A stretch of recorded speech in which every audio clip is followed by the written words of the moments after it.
Prime factorisation method से LCM और HCF बहुत ईजिली निकाला जा सकता है। चलिए इस क्वेश्चन को सॉल्व करते हैं। पहले जो दोनों नंबर आपको दिए हुए हैं उसको आप रफ में लिख लीजिए, जिससे हम उसका प्राइम फैक्टराइजेशन निकाल सकें।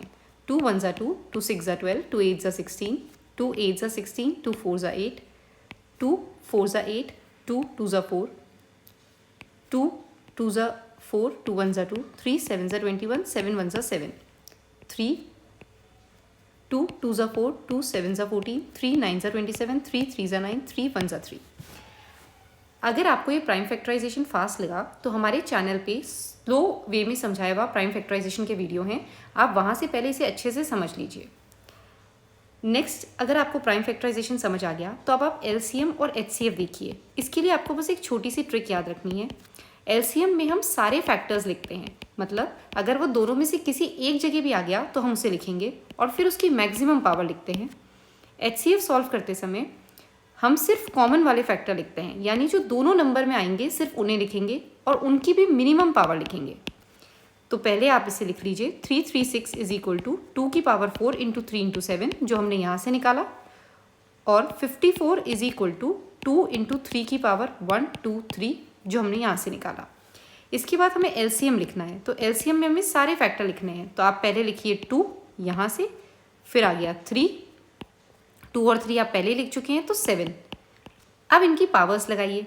तो एलसीएम के अंदर आपको मैक्सिमम पावर लगानी है, तो यहाँ पे 2 की पावर 1 है और यहाँ 4 है, बड़ा है 4 इसलिए हम 4 लगाएंगे। यहाँ 3 की पावर 1 है और यहाँ 3 है, बड़ा है 3 की पावर 3 इसलिए हम 3 लगाएंगे, और 7 सिर्फ यहाँ पर है तो उसकी जो पावर है वही रहेगी। अब यहाँ से हम स्टार्ट करते हैं एचसीएफ। एचसीएफ में हमें सिर्फ कॉमन लिखने हैं, तो 2 क्योंकि दोनों में आ रहा है इसीलिए हम उसे लिखेंगे, और 3 क्योंकि दोनों में आ रहा है इसीलिए हम उसे लिखेंगे। 7 दोनों में नहीं आ रहा इसलिए उसे यहाँ नहीं लिखना, क्योंकि एचसीएफ में सिर्फ कॉमन लिखने होते हैं। अब इनकी भी मिनिमम पावर लिखनी होती है, तो 2 की पावर यहाँ 4 है और यहाँ 1 है, मिनिमम 1 हुई तो यहाँ 1 ही रहेगी। 3 की पावर यहाँ 3 है और यहाँ 1 है, मिनिमम 1 है तो 1 ही रहेगी। अब हमें इसे मल्टीप्लाई करना है, तो 2 की पावर 4 हो जाएगा 16 इंटू 3 की पावर 3 हो जाएगा 27 और इंटू 7। अब हम इसे सॉल्व करेंगे तो जो हमारा एलसीएम है वो आ जाएगा 3024, और जो एचसीएफ है 2 3 ज़ा 6।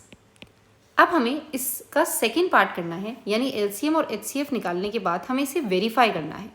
तो हमें वेरीफाई क्या करना है कि LCM into HCF is equal to product of numbers, ये हमें वेरीफाई करना है। तो एलसीएम आया हमारा 3024, उसे हम मल्टीप्लाई करेंगे एचसीएफ से जो कि आया 6,